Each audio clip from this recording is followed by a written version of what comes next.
Come crawling faster, faster. Obey your master, master. मैं बचपन से ही मेटालिका का बहुत बड़ा प्रशंसक रहा हूँ। मैंने वास्तव में अधिकांश गिटार ट्यूटोरियल को थोड़ा गलत पाया है, इसीलिए मुझे उम्मीद है कि मैं उनमें से कुछ गलतियों को ठीक कर पाऊंगा। ठीक है, ये काफ़ी बड़ा वीडियो है तो चलिए शुरू करते हैं। इस पूरे भाग में बायां हाथ काफ़ी सीधा रहता है। कठिन भाग वास्तव में ये नहीं है, वास्तव में सिर्फ दाहिना हाथ कठिन है। सबसे पहला कॉर्ड के बारे में बात करते हैं। रिकॉर्डिंग में एक गिटार है जो यहाँ नीचे पावर कॉर्ड बजा रहा है, एक और गिटार ऊपर पावर कॉर्ड बजा रहा है, संभावित ई स्ट्रिंग रिंगिंग के साथ। अब वो है जिसे हम कॉपी करने वाले हैं क्योंकि वो थोड़ा ज़्यादा सुनाई देता है। अब इसे बजाने के लिए आपके पास एक खुली ई स्ट्रिंग होगी। ई स्ट्रिंग पर 7वां फ्रेट, डी स्ट्रिंग पर 9वां फ्रेट और फिर 9वां फ्रेट जी स्ट्रिंग पर। और बस अपनी छोटी उंगली का उपयोग करें और बस उन दोनों 9वें फ्रेट के लिए बार पे उंगली घुमाओ तो वो चारों नोट इस तरह आवाज़ करते हैं। ये सबसे पहला कॉर्ड है। अगला भाग। रिकॉर्डिंग में आप सुन सकते हैं कि वह 10वें फ्रेट पे एक पावर कॉर्ड बजा रहा है। फिर से छोटी उंगली का उपयोग करें यहाँ इस नोट के लिए, तो तर्जनी और छोटी उंगली। उस बार में ये पहला कॉर्ड है। फिर आप हल्का सा खिंचाव सुनते हैं पाम म्यूटेड नोट की ओर। यह आप पर निर्भर करता है कि आप ऐसे विवरणों को जोड़ना चाहते हैं कि नहीं। इस तरह। तो एक 10वां फ्रेट खोलो, 9वां फ्रेट का पावर कॉर्ड एक पुल ऑफ के साथ खोलो और फिर 8वें फ्रेट पर पावर कॉर्ड बजाओ। अब लयबद्ध रूप से वह पूरा खंड वो तीनों बार ऐसे है। एक और वास्तव में वो पहले कॉर्ड को बंद कर दे तो यह ऐसे बजता है।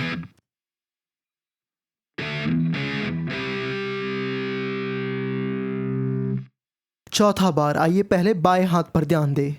तो हम बजाएंगे 0 0 12 0 0 11 0 0। वो पहले बार में। मैं अत्यधिक अनुशंसा करता हूँ कि आप अपनी तर्जनी का उपयोग करें उन सभी नोटों को यहाँ बजाने के लिए। जेम्स हेटफील्ड अपनी मध्यम उंगली का उपयोग करते हैं। मैं फिर से सिफारिश करूंगा इसके बजाय केवल अपनी तर्जनी का उपयोग करें, क्योंकि इसका मतलब है कि हम इन पावर कॉर्ड्स को जल्दी पाने में सक्षम होंगे। 0 0 12 0 0 11 0 0।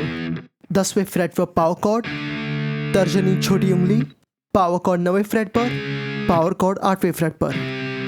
फिर दोबारा वो पहले दो बार 0 0 12 0 0 11 0 0। 10th फ्रेट पर पावर कॉर्ड, 9th फ्रेट पर पावर कॉर्ड, 8वें फ्रेट पर पावर कॉर्ड। आगे बढ़ते हैं 0 0 7 0 0 6 0 0 5 0 4 0 3 0। अब आखिरी दो नोट्स के लिए इनमें 2 और 1 आप दूसरी फ्रेट के लिए अपनी मध्यम उंगली का उपयोग करने वाले हैं ताकि आप आपकी तर्जनी का उपयोग करके पहले फ्रेट पर पहुंच सके। यह बहुत तेज है। कर्क भी ऐसे ही करता है और इसी तरह से जेम्स भी करते हैं। तो वो अंतिम दो बार फिर से ऐसे है 0 0 7 0 0 6 0 0 5 0 4 0 3 0 2 1। अत्यधिक अनुशंसा करता हूँ कि आप अपनी तर्जनी से उन दोनों नोटों को चलाने की कोशिश न करें और आधे रास्ते में स्थिति बदलने की कोशिश न करें। यह आपको धीमा कर देगा। तो इस पूरे के दौरान दाहिना हाथ का प्रयोग करें। हर बार जब आप खुली स्ट्रिंग बजाते हैं हम हथेली से इन्हें म्यूट करने वाले हैं। हर बार जब आप फ्रेटेड नोट बजाते हैं आप हथेली से इसे म्यूट नहीं करने वाले हैं। इस पूरे दौरान दाहिना हाथ प्रयोग करें। हर बार जब एक फ्रेटेड नोट बजाते हैं आप हथेली से इसे म्यूट नहीं करने वाले हैं। तो थोड़ी कसरत होने वाली है आपके दाहिने हाथ में। तो चलिए palm muted, non palm muted, palm muted, non palm muted, palm muted. ये पावर कॉर्ड पाम म्यूटेड नहीं है। ये हुई बात। अब वापस कुछ पाम म्यूटिंग पर। Palm muted 7, palm muted 6, palm muted 5, palm muted 4, palm muted 3, palm muted और फिर आखिरी दो नोट भी पाम म्यूटेड है। तो वह पूरा खंड थोड़ा धीमा होता है, ऐसा लगता है।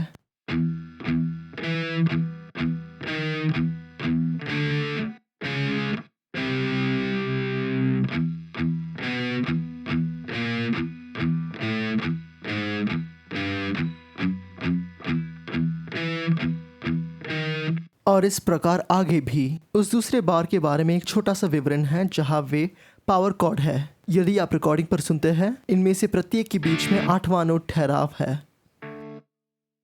विश्राम, विश्राम और यहाँ तुम रुको। अब ऐसा करने के लिए आप इन नोटों के बीच की अवधि को कम कर दोगे। अपने दाहिने हाथ से इसे नीचे लाएं और उस स्ट्रिंग को म्यूट करें। 1, 2, 3, 4.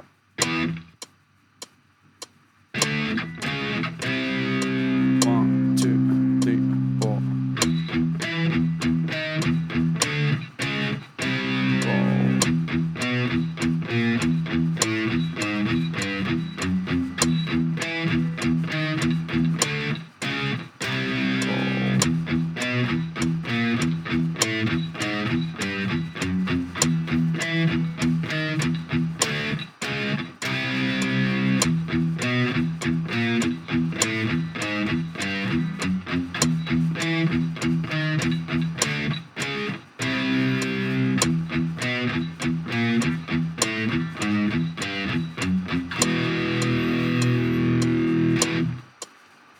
ठीक है, अब शुरू होती है बड़ी चुनौती। जो बी सेक्शन है, हम अपने बाएं हाथ से सारी क्रोमैटिक हरकतें करने जा रहे हैं। तो अत्यधिक अनुशंसा करते हैं कि आप इस पूरी चीज़ को पहले वाले स्थान में रखे बजाय।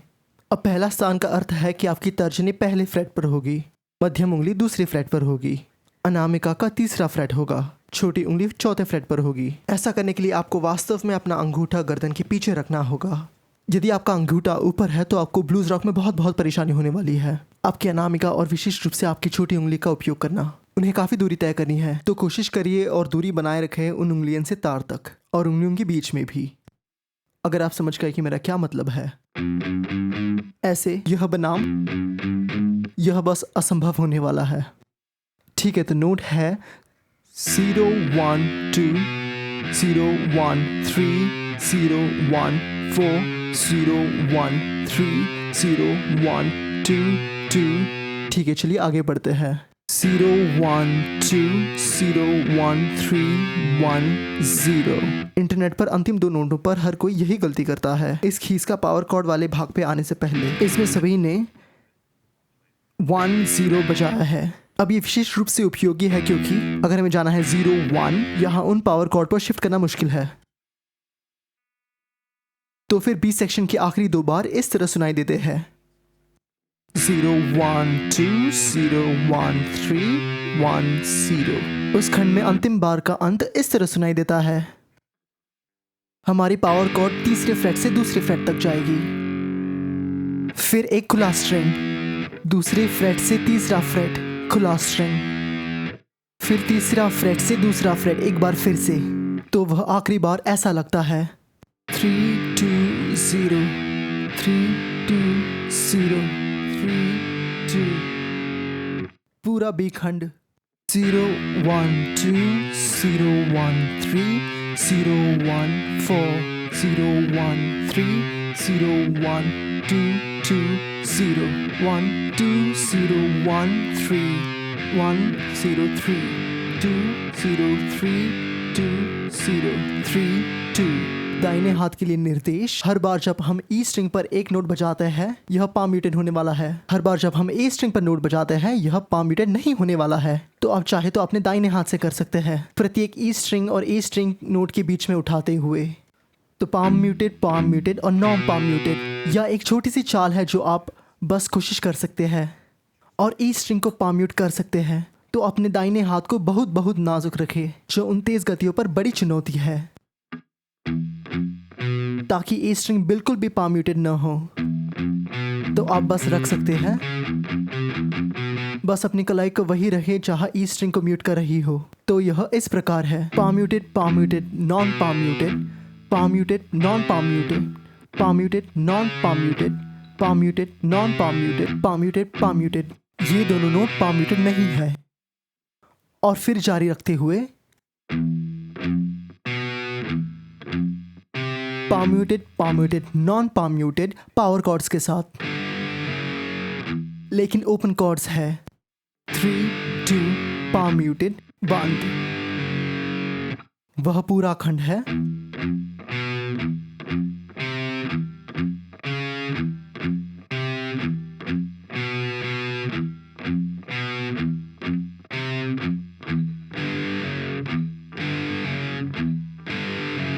One, two, three.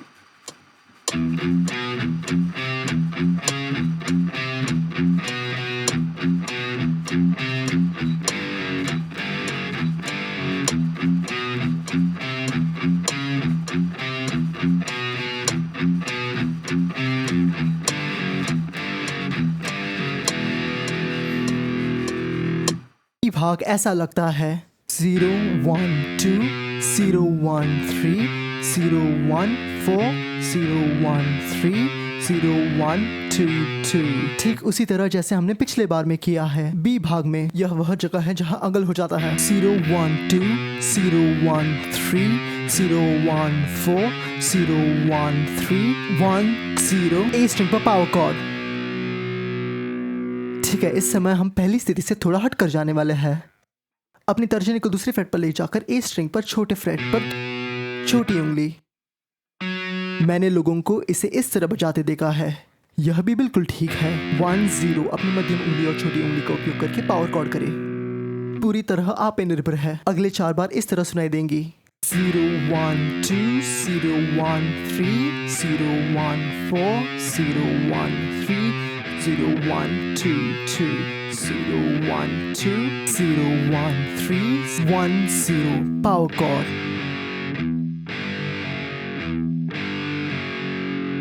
ठीक है, यह ठीक बी अनुभाग की तरह समाप्त होता है। तो यह उस सी भाग के 8 बार है जहां ड्रम्स आते हैं। प्रदर्शन के समय मैं बस इसके अंत तक पहुंच जाता हूं, लेकिन वास्तविक रिकॉर्डिंग के समय पर वे उन 8 बार्स को फिर से करते हैं। उसके बाद वे इस छोटे से खंड पर 2 गुना करते हैं। तो 3 2 0 3 2 0 3 2। ठीक है, तो मैं सी भाग के अंतिम 4 बार्स करता हूं।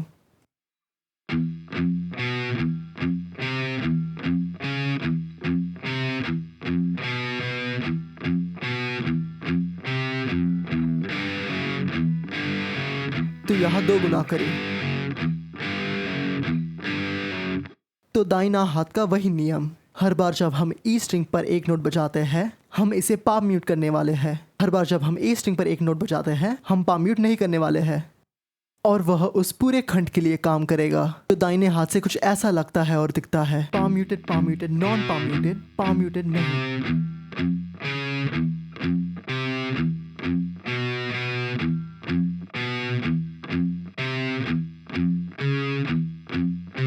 1 0 पावर कॉर्ड।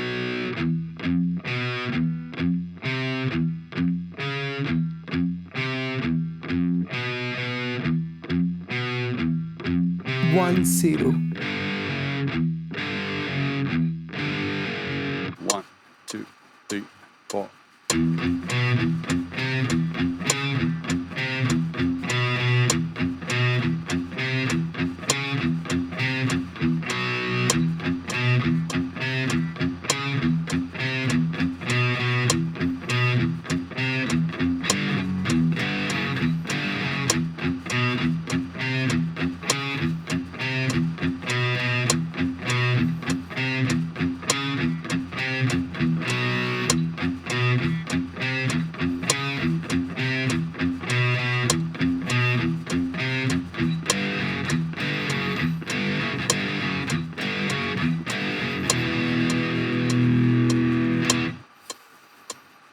बायां हाथ अब हम 7वें स्थान पर बजाएंगे। हमारी तर्जनी ए स्ट्रिंग की 7वीं फ्रेट बजाएगी। हमारी मध्यम उंगली डी स्ट्रिंग की 8वीं फ्रेट बजाएंगी। वे वही रहने वाली है। जो दाहिने हाथ से होता है वो वास्तव में कठिन है। तो इसे देखें। पाम म्यूटेड, सामान्य नोट, पाम म्यूटेड नहीं। अब यह वास्तव में कठिन हो जाता है। वही चीज़ फिर से पाम म्यूटेड और फिर हमें पिंच हार्मोनिक मिला। यदि आप नहीं जानते कि पिंच हार्मोनिक क्या है, यह तब होता है जब आप आपका पिक लेते हैं और आप इसे थोड़ा सा साइड में घुमाते हैं ताकि जब आप स्ट्रिंग पर मारे तो आप स्ट्रिंग के खिलाफ अपने अंगूठे को थोड़ा सा घिस रहे हो। अब यह वास्तव में बहुत महत्वपूर्ण है कि आप विशिष्ट स्थान चुनें। अब कारण हम अपने अंगूठे को इस तरह उपयोग करते हैं और उस तरह नहीं, क्योंकि हमें हमारे अंगूठे या हमारे अंगूठे के मांस को बहुत विशिष्ट स्थान पर रखने की ज़रूरत है। अगर हम इस तरह से अपने अंगूठे का इस्तेमाल करते हैं तो आपका अंगूठा स्ट्रिंग पर बहुत अधिक भागों को छूता है और यह उतना निश्चित और विशिष्ट नहीं होगा जितना हमें आवश्यकता है। तो ज़्यादातर लोग अपनी पिक को इस तरह घुमाकर अपने अंगूठे को उस तरह नीचे ले जाकर थोड़ा पिंच हार्मोनिक करते हैं। तो फिर जैसा मैंने कहा, यह बहुत ही विशिष्ट स्थान पर है। यदि आप निश्चित नहीं है कि ये कहाँ है,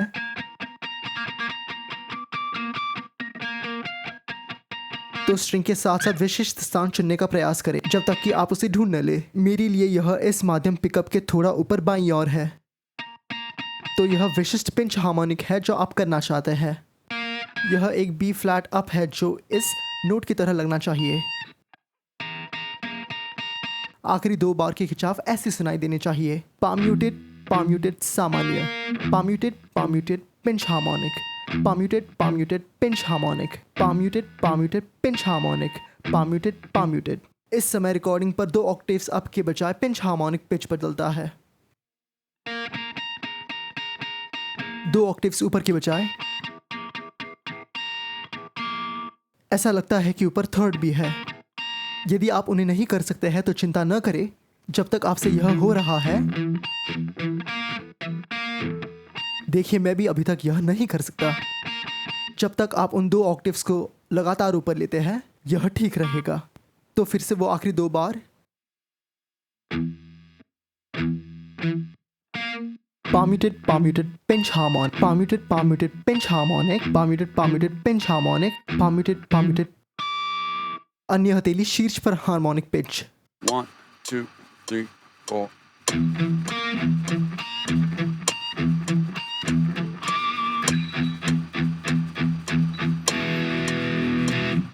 तो डी बाग के लिए बायां हाथ के बहुत सारे ओपन स्ट्रिंग्स होने वाले हैं, इसीलिए हम कहीं भी अपनी उंगलियां नहीं रखने वाले हैं। पावर कॉर्ड के आसपास बहुत सारी खिसक होने वाली है।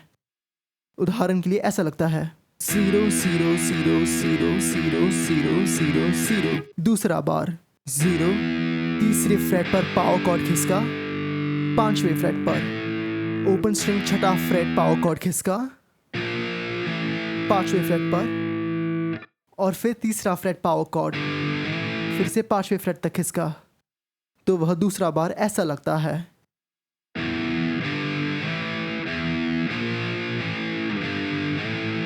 करने के लिए आपका अंगूठा काफी ढीला होना होगा गर्दन के पिछले हिस्से पर।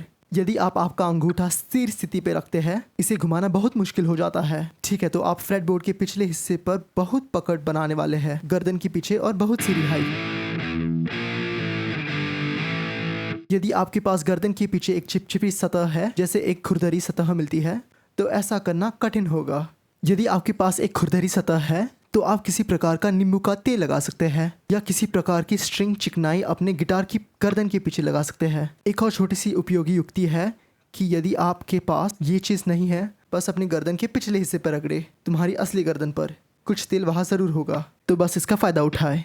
यह हो गया आपके लिए एक छोटी सी युक्ति। ठीक है, इस समय हम उस विवादास्पद बार पर पहुँचते हैं जिसके बारे में सब बात करते हैं, जहाँ लय थोड़ी अजीब हो जाती है, इसलिए रिकॉर्डिंग पे वे फो से बाहर हो जाते हैं। कुछ अजीब धुन में जो छोटा लगता है, ऐसा लगता है कि यह थोड़ा छोटा हो गया है। कुछ लोग कहते हैं कि यह 5/8 है।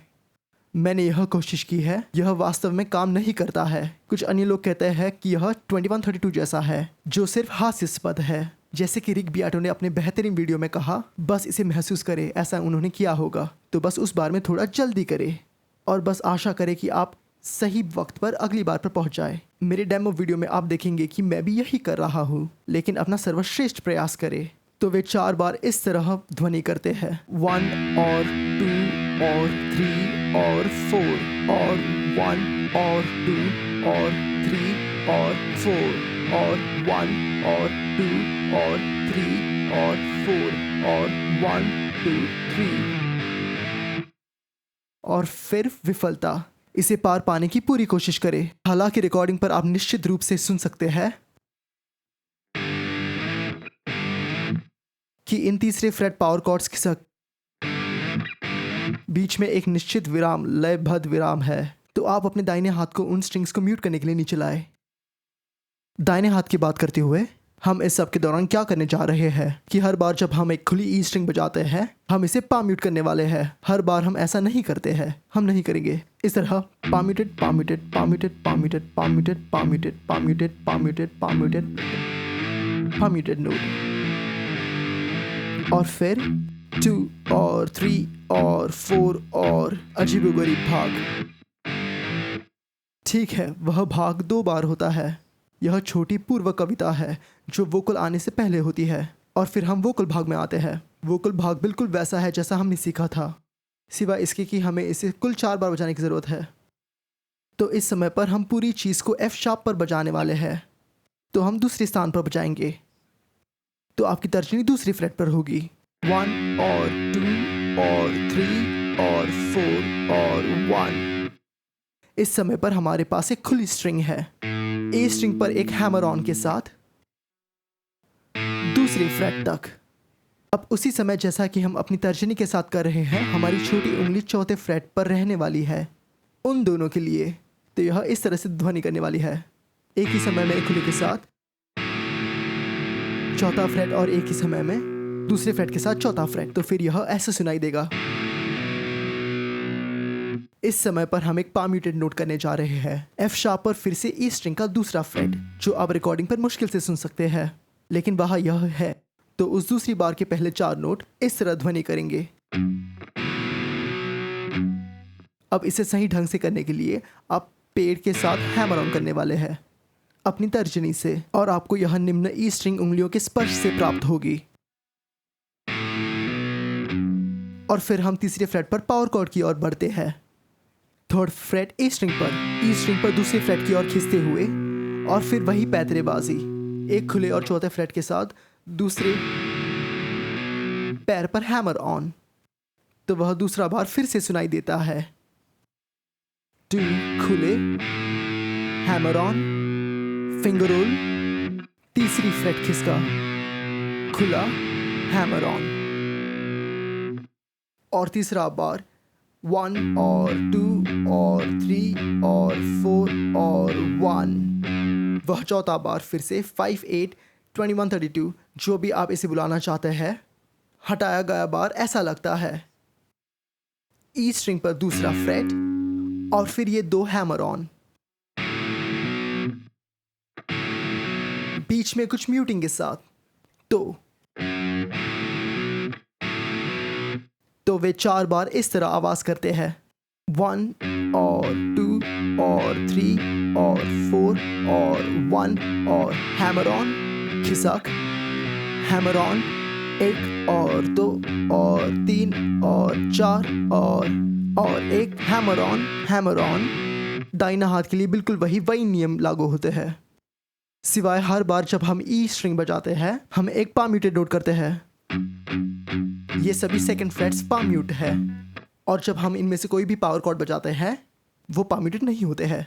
1 और 2 और 3 और 4 और 1 उस नोट सहित पाम म्यूटेड है, लेकिन ये नहीं। और तीसरे नोट के लिए पाम म्यूटेड नोट्स पर वापस जाएंगे। 1 और 2 और 3 और 4 और 1 नॉन पाम म्यूटेड। फिर से इस तथ्य की जांच करते हुए कि इन हैमर ऑन से छोटे पावर कॉर्ड भागों में से प्रत्येक के बीच हम अपने दाहिने हाथ से म्यूट करने वाले हैं। ठीक है, तो पूरा खंड 2 बार होता है। और फिर जी भाग या प्री कोरस में जाते हैं।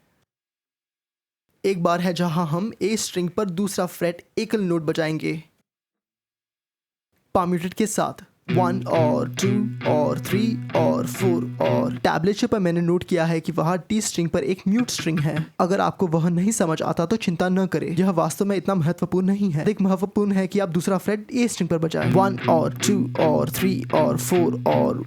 अब यदि आप रिकॉर्डिंग को ध्यान से सुने, लगता है कि ये नोट उत्तरोत्तर तेज होते जा रहे हैं। अब यह सिर्फ इतना हो सकता है कि बाएं हाथ से आप स्ट्रिंग को जमीन की ओर थोड़ा नीचे खींच रहे हैं, या उसने वास्तव में पाम म्यूटिंग के साथ स्ट्रिंग पर नीचे धकेल दिया, जो बहुत बहुत ऊंचा हो सकता है, जो स्ट्रिंग को शार्प कर देता है। 1 2 3 4।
ठीक है, हम पावर कॉर्ड बजाने वाले हैं ए स्ट्रिंग पर, ई स्ट्रिंग पर 3 नोट,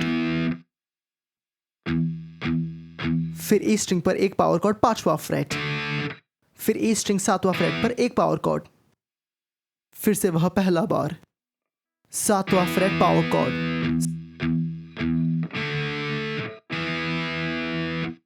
आगे बढ़ते हुए दूसरी बार। अब लोग इसे गलत तरीके से सिखा रहे हैं, यह कहते हुए कि वह 7वें फ्रेट में बजाता है, या जेम्स या कर्क इसे 7वें फ्रेट में बजाता है, और वे अपनी अनामिका और छोटी उंगलियों का उपयोग करते हैं। वे नहीं करते हैं, वे 7वां फ्रेट बिल्कुल ए स्ट्रिंग पे बजाते हैं, फिर वे स्थिति को 9वें स्थिति में स्थानांतरित करते हैं।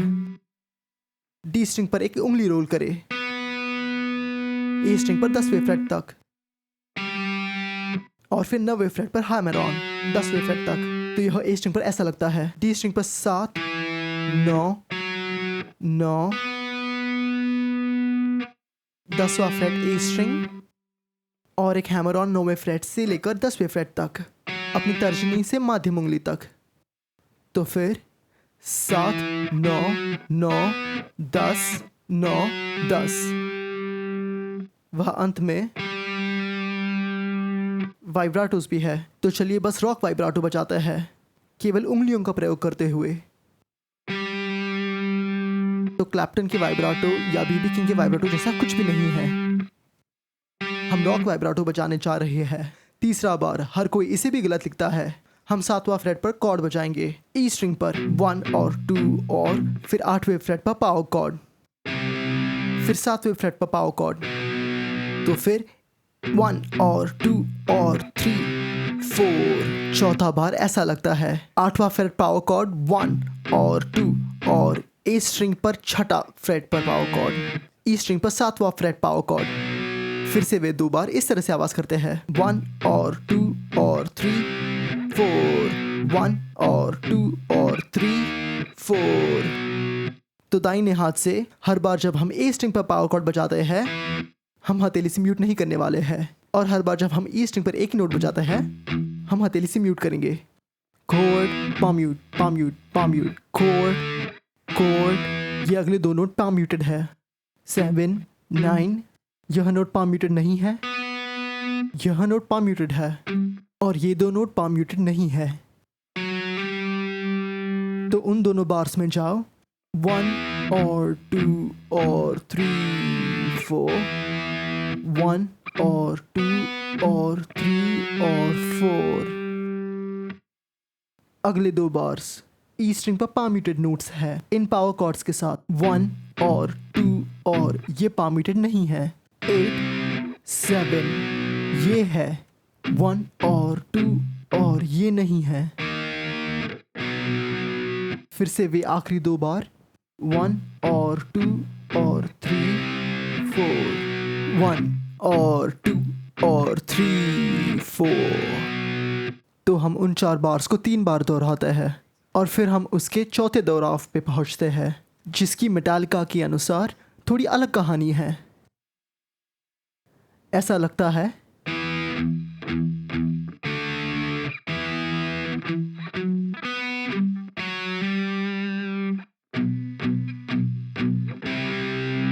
अब हारमोनी वाले भाग पे आते हैं।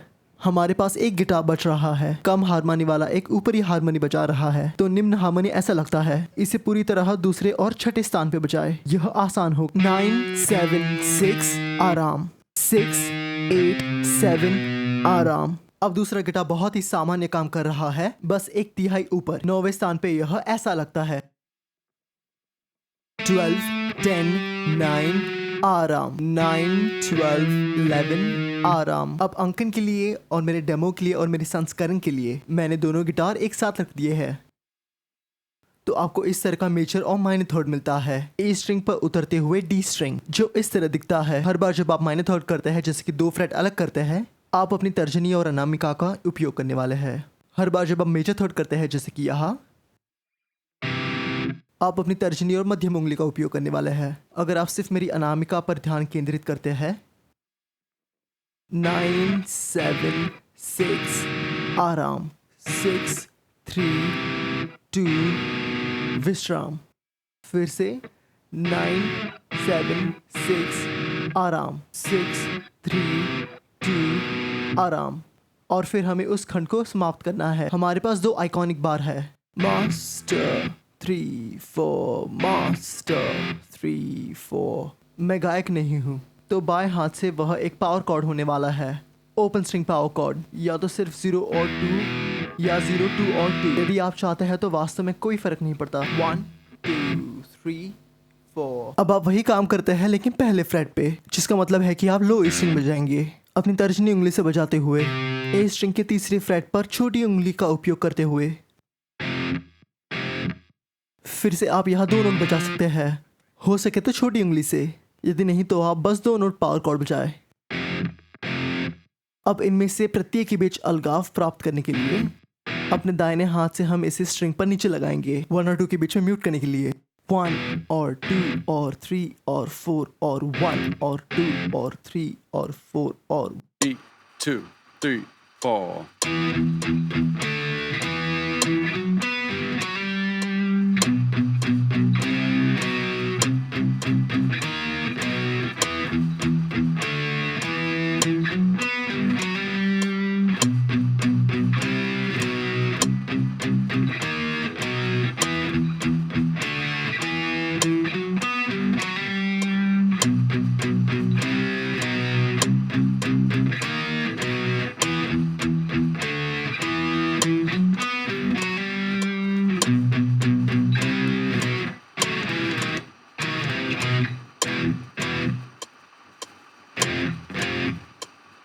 अब कोरस के बारे में कठिन हिस्सा। बायां हाथ या दायां हाथ या दोनों का संयोजन नहीं है, बल्कि कठिन हिस्सा गिनती है।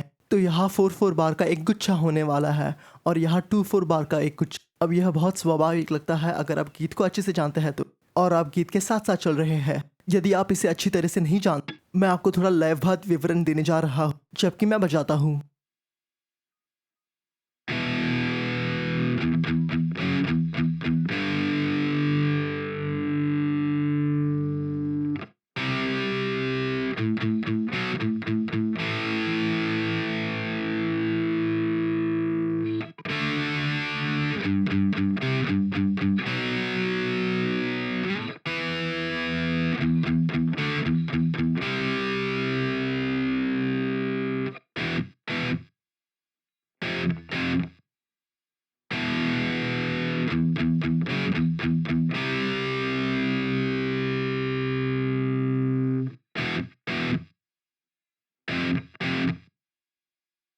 इसलिए नोट्स बाय हाथ। चलिए शुरू करते हैं। तो सबसे पहली चीज जो हम बजाते हैं वो है power chord, open E string power chord. अब चाहता है तो सिर्फ 2 नोट बजा सकते हैं या 3 नोट, आपके ऊपर है। उसके बाद 3 ओपन स्ट्रिंग वाले नोट बजाए, 0 0 2 4 का अगला बार दूसरा फ्रेट पावर कॉर्ड है, 3 ओपन ई स्ट्रिंग फिर से, फिर 2 बार के लिए एक तीसरा फ्रेट पावर कॉर्ड। आगे बढ़ते हुए हम तीसरी फ्रेट पर जाते हैं, A string power chord 3 open string, दूसरा फ्रेट पावर कॉर्ड ए पर फिर से 3 खुले स्ट्रिंग, फिर 2 बार के लिए पावर कॉर्ड, वापस ए पर ओपन स्ट्रिंग, फिर open string power chord, 2 bars के लिए कॉर्ड पर 5वां फ्रेट। उसके बाद वही 3/3 फ्रेट एकल नोट ई स्ट्रिंग पर, फिर ए स्ट्रिंग पर तीसरा फ्रेट पावर कॉर्ड। उसके बाद वही 3/3 फ्रेट एकल नोट ई स्ट्रिंग पर, फिर एक दूसरा फ्रेट पावर कॉर्ड। आगे बढ़ते हुए ए स्ट्रिंग 7वीं फ्रेट पावर कॉर्ड, ई पर 3 खुले स्ट्रिंग, 5वां fret power chord A string, 3 खुले स्ट्रिंग्स, फिर ए स्ट्रिंग पर तीसरा फ्रेट पावर कॉर्ड, 1 2 3 4 1 2। तो वापस उस प्रतिष्ठित मास्टर 3 4 मास्टर 3 4, फिर से स्ट्रिंग पावर कॉर्ड खोले, 3 ओपन स्ट्रिंग सिंगल नोट्स, दूसरा fret A string power chord, वे 3 ओपन स्ट्रिंग नोट्स फिर से, फिर ए स्ट्रिंग पर तीसरा फ्रेट पावर कॉर्ड, 1 2 3 4 1 2 3 4, वापस मास्टर मास्टर। अब दाहिने हाथ के संदर्भ में हर बार जब आप कॉर्ड बजाते हैं हम उसे सामान्य रूप से बजाते हैं। हर बार जब हमारे पास सिंगल नोट होता है हम पाम म्यूट कर देते हैं, ठीक है, चाहे वह एक ओपन स्ट्रिंग सिंगल नोट हो या कुछ तीसरे फ्रेट एकल नोट हो, तो मैं इसे पूरा बजाऊंगा। यह कुछ इस तरह दिखेगा।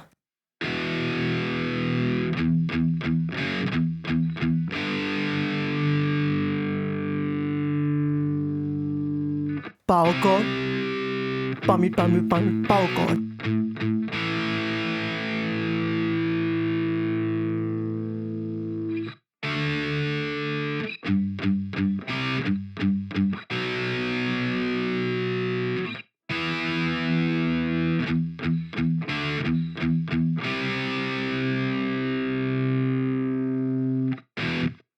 अब याद रखें, इस छोटे से मास्टर बीट के साथ आप क्लिप करना चाहता है उन नोटों को बनाए केवल 8 नोट्स, 1 और 2 और इस तरह से न बजाए। ठीक है, तो आपको बीच बीच में म्यूट करना है। 1 palm mute, 2 palm mute, first freight palm mute, first freight palm mute, फिर वापस रिफ पर।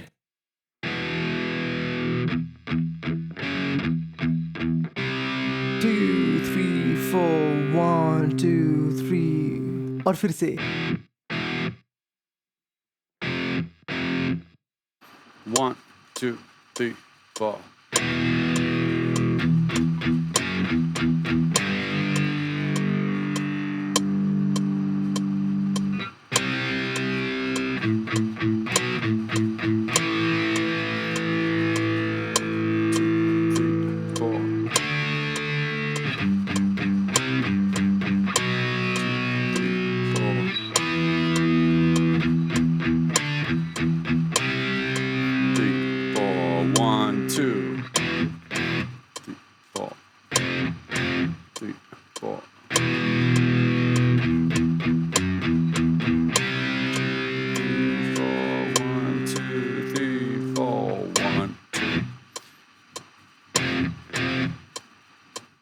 पहले कोरस के ठीक बाद और दूसरे वर्स के ठीक पहले हम फिर उस रिफ में वापस जाता है। वही रिफ जो हमने सी भाग में बजाया था, वो छोटा सा।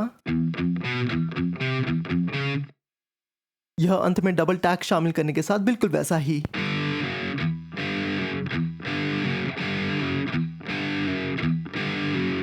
ठीक है, मैं वैसा ही बचाते हुए बताऊंगा। बाया जाता है 0 1 2 0 1 3 0 1 4 0 1 3 0 1 2 2 0 1 2 0 1 3 0 1 4 0 1 3 1 0 7th fret power chord 0 1 2 0 1 3 0 1 4 0 1 3 0 1 2 2 0 1 2 0 1 3 0 1 power chord, open power chord, open power chord, power chord, open power chord, open power chord. दाहिने हाथ से हर बार जब हम नोट्स बजाते हैं ई स्ट्रिंग पर समान नियम लागू होता है। हम उन्हें पाम म्यूट कर देंगे। हर बार जब हम ए स्ट्रिंग पर एक नोट बजाते हैं तो हम पाम म्यूट नहीं करेंगे। साथ ही हर बार जब हम पावर कॉर्ड बजाते हैं हम उसमें पाम म्यूट नहीं करते। तो यह इस तरह दिखेगा। Palm mute not, palm mute not, palm mute not, palm mute not. 1, 2, 3, 4.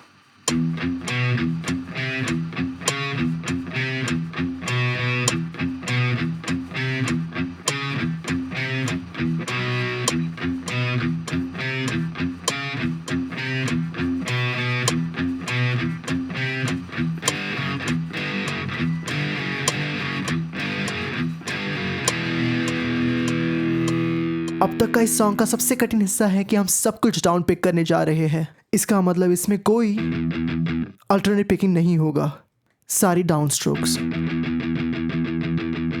तो ऐसा करने के लिए मैं आपके लिए कुछ टिप्स लेकर आया हूँ। तो नंबर 1, आपको यह सुनिश्चित करने की आवश्यकता है कि आपकी पिक आपके हाथ में ज़्यादा न घूमे। यदि आप अति लोकप्रिय ट्रिगर ग्रिप का उपयोग कर रहे हैं जैसे ट्रॉय ग्रेडी करते हैं, तो आप पिक को पकड़ने के लिए अंगूठे के पेड़ और तर्जनी के किनारे का उपयोग करने वाले हैं। अब उस स्मूथ विधि से आपका अंगूठा और आपकी तर्जनी अभी भी थोड़ी सी बदल सकती है, जिसका अर्थ है कि आपके पिक का कोना थोड़ा बदलता रहेगा।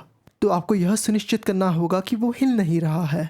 आप यह मध्यम उंगली का उपयोग करके और अपनी तर्जनी के पिछले हिस्से को सहारा देकर और बस इसे पकड़कर लॉक कर दे, ताकि आपकी मध्यम और तर्जनी उंगली एक इकाई की तरह हो जाए। आप इसे कर्क हैमेट की तरह कर सकते हैं। वह अपनी बीच की उंगली को फैलाते हैं जो प्रभावी ढंग से वही काम करता है। दूसरा तरीका है कि आप इसे जेम्स हेटफील्ड की तरह कर सकते हैं, जिसमें आपको पिक के पीछे आपकी मध्यम और तर्जनी का उपयोग करना है और फिर अपने अंगूठे की नोक को दूसरी तरफ इस्तेमाल करना है। टिप नंबर 2, अपनी छोटी उंगली और अनामिका का क्या करें?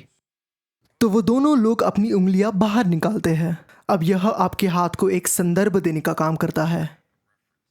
तो आप जानते हैं कि आपका पिक गार्ड कहाँ है और आपका पिक किस तरह का कोण स्ट्रिंग पे बनाएगा।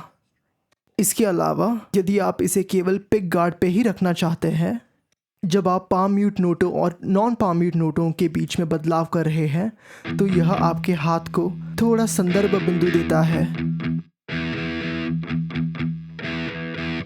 अब जैसे आप देख सकते हैं, मैं अपनी छोटी उंगली का उपयोग कर रहा हूँ और मेरी अनामिका यहाँ है और मैंने इन्हें जमा के रखा है और मैं अपने हथेली को स्ट्रिंग से ऊपर उठाने के लिए अपनी कलाई को चला रहा हूँ और फिर से सीधा करता हूँ जब पाम म्यूटिंग हो रही हो। अब वास्तव में स्ट्रिंग को कैसे खींचते हैं, ये मैं अगली उक्ति में आपको बताने वाला हूँ। बेन एडलर ने एक बेहतरीन यूट्यूब वीडियो बनाया था इस बारे में बात करते हुए, तो वह सिफारिश करते हैं और मैं इसकी अत्यधिक अनुशंसा करता हूँ कि जब भी डाउन स्ट्रोक करते हैं, अपने पिक को तार से दूर उठा ले,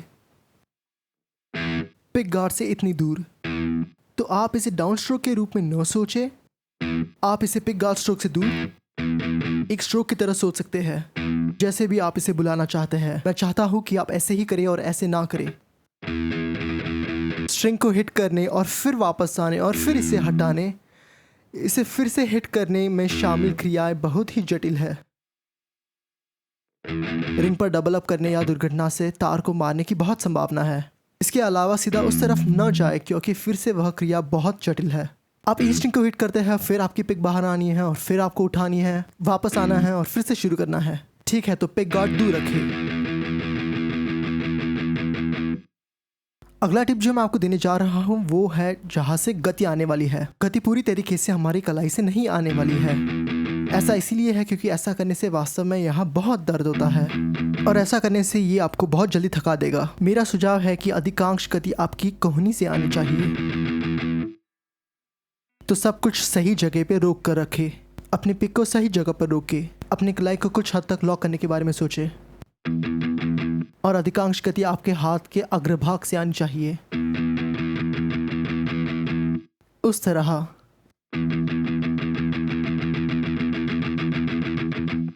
ठीक है, इस तरह आपको थोड़ी कम थकान होती है।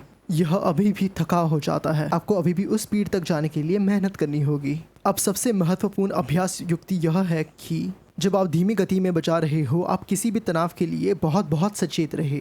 यदि आप किसी चीज़ को बार बार दोहरा रहे हैं तो आप इसे पूरा सही नहीं कर रहे हैं, आप इसे आदत बना रहे हैं। आप भाव को बार बार दोहरा रहे हैं लेकिन आप इसे तनाव के साथ दोहरा रहे हैं। होता यह है कि जैसे आप गति बढ़ाते हैं, उन तेज़ गतियों पर बजाते हैं, वह तनाव तब भी मौजूद रहता है और तेज़ गति के साथ यह वही चीज़ होगी जो आपको धीमी कर देगी और आपको बहुत थकान भी देगी। इसलिए किसी भी तनाव के प्रति सचेत रहे। तनाव हो रहा हो तो रुक जाए और पिक का पुनर्मूल्यांकन करे। और यहाँ पहला भाग समाप्त होता है। तो फिर से वीडियो देखने के लिए आपका बहुत बहुत धन्यवाद और एक विशेष धन्यवाद मेरे दोस्त लुक को जाता है मुझे यह शानदार गिटार उधार देने के लिए। यूट्यूब वाला फिर कहता है, करके देखिए, मुझे थम्स अप दे, सदस्यता ले, बेल आइकन दबाए। जैसे कि आप कुछ भी करने से नहीं सूझते, दान करने पर विचार करें, इसकी बहुत सराहना की जाती है। इस वीडियो को बनाने के लिए मुझे विशेष रूप से बहुत समय लगा, तो बहुत आभार। यदि आपके पास भविष्य के वीडियो के लिए कोई सुझाव है तो नीचे कमेंट सेक्शन में जरूर लिखें। मैं हर एक को पढ़ने वाला हूँ और साथ ही मेरे अन्य वीडियो के लिए मेरे अन्य लिंक देखें, उनमें से ज़्यादातर काफ़ी अच्छे हैं। यदि आप उन्हें पसंद नहीं करते हैं तो कोई बात नहीं, लेकिन मैं उन्हें बहुत पसंद करता हूँ। मुझे आशा है कि आप भी पसंद करेंगे। ठीक है, अगले भाग तक अलविदा।